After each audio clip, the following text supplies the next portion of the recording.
Alright, go. All my beekeeping friends. How do you make syrup out of this?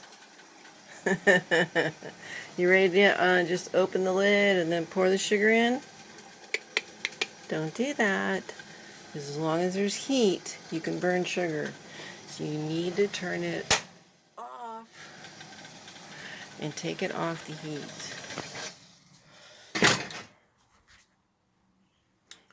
You cannot add heat while you're trying to process sugar because you will burn it. Therefore, you will kill your bees. Don't do it. Just don't do it. Dive Girl Deb told you, don't do it. Okay, so we have hot water. It's boiling water. It's easily going to dissolve sugar. We're just going to let it temper a little bit and relax. Now in my buckets that I have freshly scrubbed, so there is no mold, no mildew present anywhere. These are food grade buckets and they are spotless. And what I've added in, and if you love my friend, the Fat Bee Man online, he shows you how to, with a blender. Please don't use the household blender because you'll probably impregnate the plastics with all these oils and it'll turn your blender that was clear into this color unevenly and it'll continue it to exude essential oils forever. So go to the thrift store and buy a cheap used blender and then make your own. That's how he tells you to do it. So the Fat Bee Man, great guy. I love him. He's amazing. Amazing educator. But I just kind of cheat and I go buy some Honey Bee Healthy. It is a feeding stimulant. It uses essential oils. And it's got some nice ratios on the back. These are, I think these are 1.5 gallon. Let's take a peek. Hold on. I stand corrected. These are 1 gallon buckets, but these are excellent feed buckets. And I normally have screens on here, but mine have been damaged over time, and I need to replace them. But I'm just going to use this because I have another bucket here that I'm going to swap, and then one of these I just need to transport with me because the lid that's on there has a bucket that or a lid that works, so I know I'm good. So anyway, I diverge. Anyway, have some cold water in there with your essential oils, your feeding supplement, and it's spearmint oil, lemongrass oil, lectin. This probably is a stabilizer, and yeah, it's good stuff. It works really well. Doesn't take a lot. So, what you do is I just buy it and then I keep it in the refrigerator. So, this is a gallon. So we're going to use about 8 teaspoons. And 1 teaspoon per quart. Honestly, I just give it a capful. And so I have a capful in each of these while it's cold. And that allows me to wash off the lid and get that nice and clean to go back into storage. And all the little flaky dry bits and the threads goes right back in and gets used. So that's good to go. And so this goes back into the refrigerator for storage to keep it cold. And then this is going to start to cool. Now what I've added already is some natural sea salt. And I add in probably about 1/8 of a teaspoon per gallon. And I put that in right as the water starts to boil. I add it. So this water is nice and hot. It's kind of cooled down a little bit. And it's not like shockingly crazy, stupid hot. But it will hurt you if you put your hands near that. It's very, very hot yet. But no fire. So now what I'm going to do, I'm going to just dump my sugar in. Okay. And so that's, I like the canning jars because this is 8 cups. So this one's pretty close. So I probably just did 8 cups. And this guy here is probably 4. So that's going to end up being, 12 cups. And this is a pretty rich mixture that I'm doing here, because I am going to dilute it down in the field.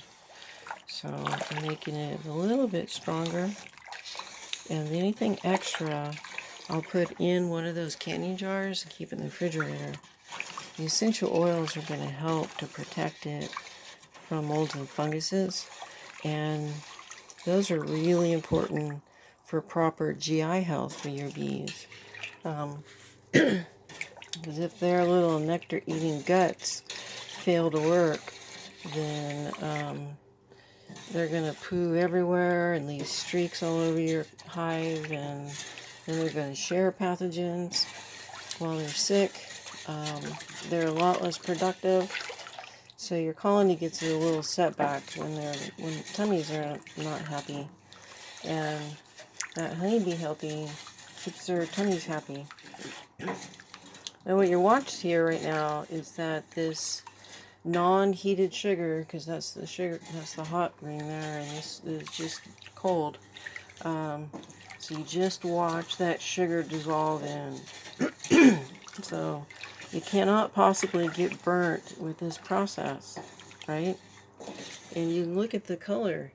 It's not overly dark. It doesn't look like maple syrup. It is not going to be toxic to your bees.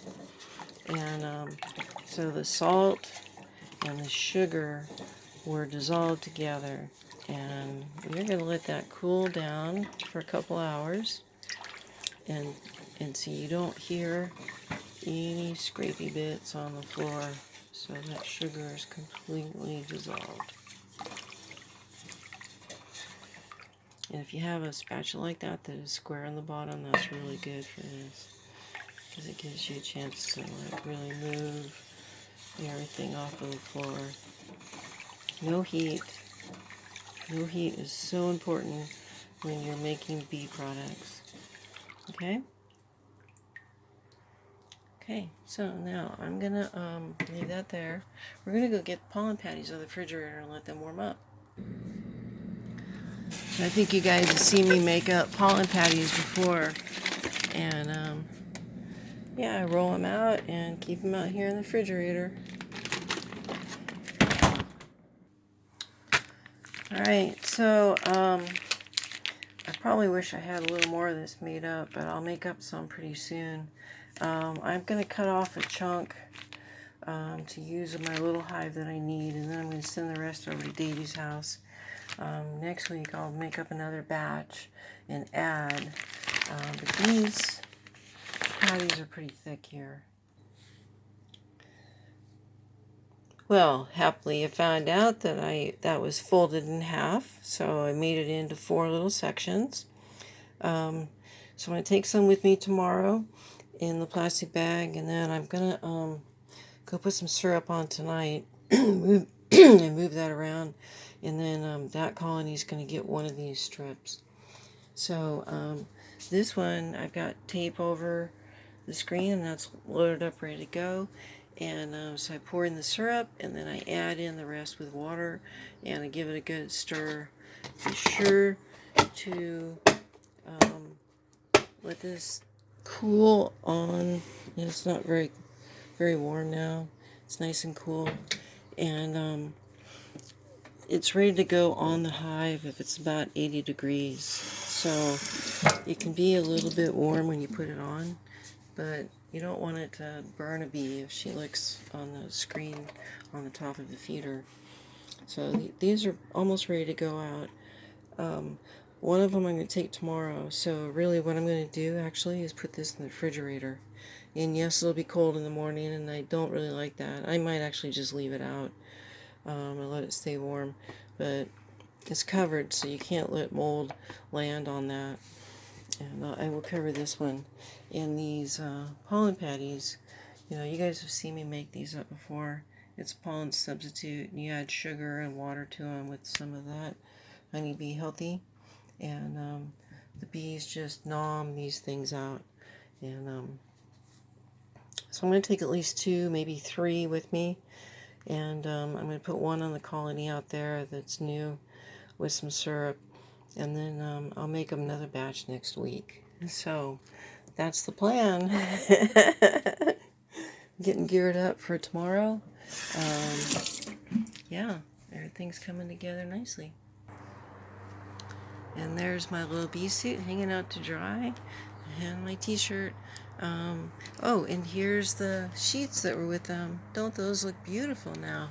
And actually, these are really rather supple. So I'm going to keep these as like backup halyards. Nice. So let's go feed that colony real quick. Here's how scary the bees are. I'm standing out here with no suit on, no gloves, and I'm just gonna pop this lid off and put their feeder on for them. This is the swarm. I need to free up a candy board. I just had one, ironically, and I cannot find the darn thing. So now I'm going to hold on a second here. Okay, so these girls, I just gave them a little bit of a pollen patty, which is going to be good for them. And then I'm going to put this feed bucket on them now.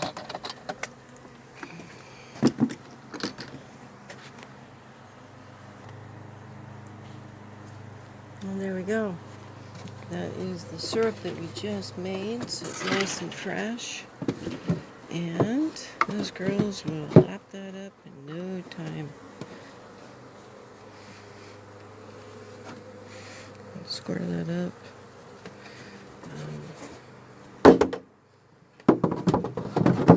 There we go. That looks nice. Grab a top for them. Just holds them down nice and tight. There we go. Square those up a little bit. I'll come out and check on these guys a little bit, but I think what I'm going to do now is put this on them.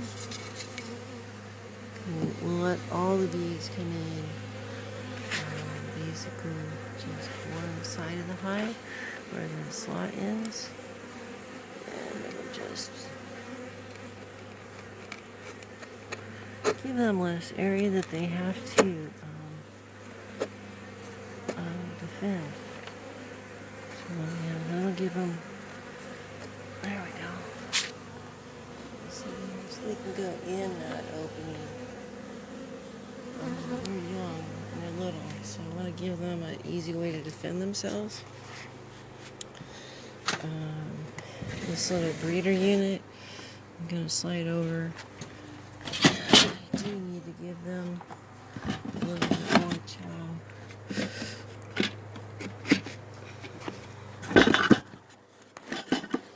Hang on a second. Okay, got the new hive settled in here. This one frame of bees thinking about doing something here. Davies bees bundled up, and I've got the door cover almost ready to cover them. So that will get screwed shut tonight once it gets dark and they go to bed. And then my colony is here. They have a new hive box here with food above. And then this is in storage. So it looks good. Looks really good. Yeah. So this colony will definitely produce a couple more out of my queen castle. But tomorrow's job number 1 is to get Davies' hive moved over. And they are thinking about things. I know, I got your porch wet. It doesn't smell the same. But they'll figure out how to get in there and go to bed. I wanted to pull the syrup off of them so they can dry any syrup in there and it won't slosh around too much on the ride over. I put a solid bottom, basically what's called a migratory bottom, and it's what's used in all of the pollination hives because they forklift under them and pick them up, and so it is a solid piece of plywood, the whole bottom, a migratory bottom. So yep, there you go. Whole thing is plywood, solid. And then I will screw in a cover tonight, and they will be locked in going to bed. Give them maybe another half hour, and they'll be ready to go to bed. I'll screw them shut. And tomorrow, one or two of the boys that are big and strong can move that over to the hive stand. We'll take a lot of that current hive apart and set it down, and then we'll move this over into place. And then once we get it into place, I'll give everybody a chance to look at some of the frames, and then we'll start adding up to it, building it up. We'll take the existing frame of boxes and set on top of it, and then we'll put a feeder on top, and they'll be good for a couple weeks.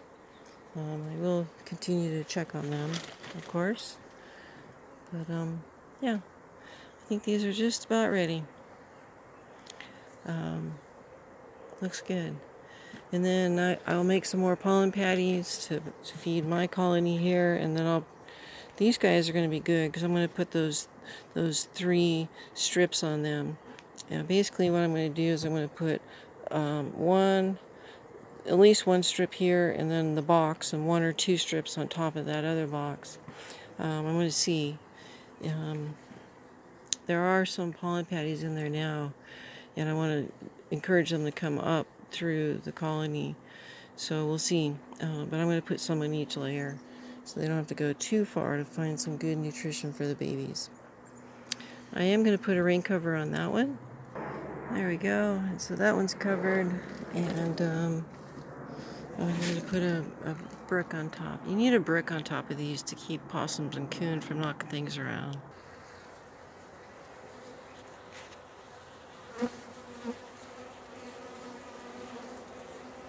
What do you think, girls?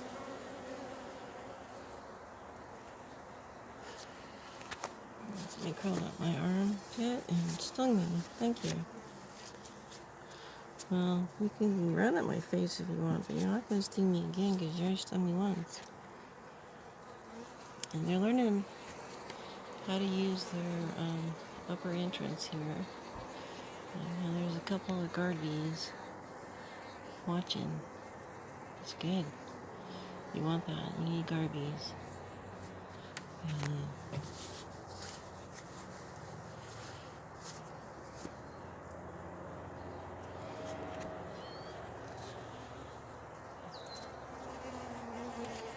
Really playing on the jungle gym down here on the waters that are not being used yet.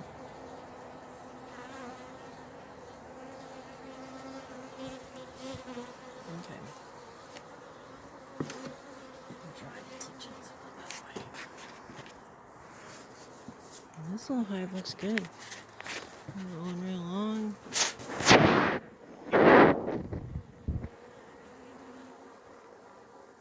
There you go, girls.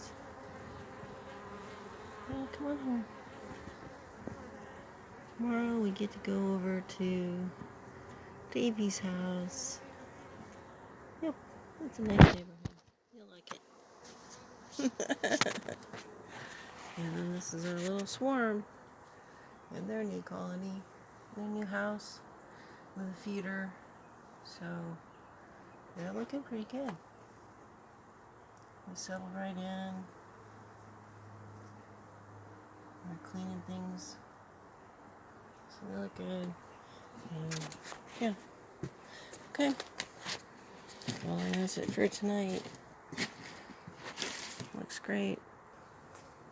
I knew there was one last thing I needed to do was put syrup on this colony to give them a little boost. So new syrup, no syrup, just candy and pollen patty for tomorrow. And then I've got a bucket of syrup ready for them. They got fresh syrup. Okay, it's almost time to close them up. Yeah, almost. Okay, I'm ready for their move tomorrow. I have their entrance reducer installed, so they have to come in through this area. And then this is my board that I use to transport bees, and screwed in. So they can right now walk through here. And when it gets dark, I'll scoot that forward, screw it down, and then they are locked down for the night. Ready to move tomorrow, and they will hopefully stay in the box until I get over to Davies and Mikki's house, and we unscrew the porch and get back. They're going to be a little upset for a while, but that's okay. We'll have a little peek at them, and then we'll put some pollen patty on them, another hive box on top, move them up, fresh bucket of syrup. They'll be good to go. All right, everybody. If you want to learn more about apitherapy and Lyme bee venom therapy, please contact us at the Flippin Lyme Foundation, 541-854-5336. I'm Dive Girl Deb, and this is how people in Eugene get their sting on, baby. And teaching this, making it tribal knowledge so that everybody understands how venom really works, is the goal of our foundation. So hope you'll like and follow us, and follow the new sailboat. We're getting ready to release her name. It's going to be a big deal. All right, everybody. I love you. Bye-bye.